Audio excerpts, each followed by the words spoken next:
കുറച്ചു നാളുകളായി താരസംഘടനയായ അമ്മയിൽ പ്രശ്നങ്ങൾ പുകയുകയാണ്. പ്രധാനമായും അൻസിബ ഹസനും നടനായ ടിനി ടോമും തമ്മിലുള്ള പ്രശ്നങ്ങളാണ് ഏറ്റവും കൂടുതൽ വിവാദങ്ങൾ ഉണ്ടാക്കിയത്.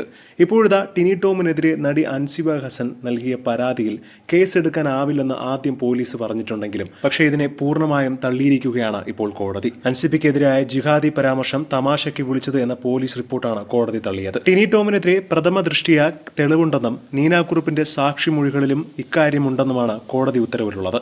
അമ്മ എക്സിക്യൂട്ടീവ് കമ്മിറ്റി അംഗം കൂടിയായ നടി നീനാക്കുറുപ്പിന്റെ മൊഴിയിൽ കേസിൽ നിർണായകമായത്. മാത്രമല്ല ഈ ഒരു സംഭവത്തിൽ എന്തായാലും കേസെടുക്കാൻ നിർദ്ദേശിച്ചിരിക്കുകയാണ് ഇന്നലെ കോടതി ഉത്തരവിൽ.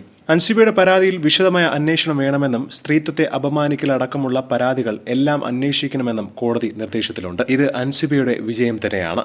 നേരത്തെ അമ്മയിൽ കൂട്ടരാജി വെച്ചതിനും ഒരുപാട് പേർ അൻസിബയുടെ കരുത്തിനെ പ്രശംസിച്ചുകൊണ്ട് രംഗത്ത് വന്നു. അൻസിബ മുന്നിട്ടിറങ്ങിയതിന്റെ കാരണം കൊണ്ടാണ് പലർക്കും നിക്കക്കളിയില്ലാതെ രാജിവെക്കേണ്ടി വന്നത്. അതുപോലെ ഇപ്പോഴിതാ ടിനി ടോം ജയിച്ചു എന്ന് കരുതിയ ഈ ഒരു സംഭവത്തിലും ഇപ്പോൾ ടിനി ടോമിനെതിരെ കേസെടുക്കാൻ കോടതി നിർദ്ദേശിച്ചിരിക്കുകയാണ്. തന്നെ മാത്രമല്ല തന്റെ കുടുംബത്തെയും ടിനി ടോം വേട്ടയാടിയിട്ടുണ്ടെന്നും ടിനിയുടേത് സ്ത്രീത്വത്തെ അപമാനിക്കുന്ന പെരുമാറ്റമാണെന്നുമാണ് അൻസിബയുടെ പരാതിയിലുണ്ടായിരുന്നത്. എന്താണ് ഇതിനെക്കുറിച്ചുള്ള നിങ്ങളുടെ അഭിപ്രായമെന്ന് താഴെ മറക്കാതെ കമന്റ് ചെയ്യുക. ഒപ്പം ഈ വീഡിയോ മറക്കാതെ ലൈക്ക് ചെയ്ത് സബ്സ്ക്രൈബ് ചെയ്യുക.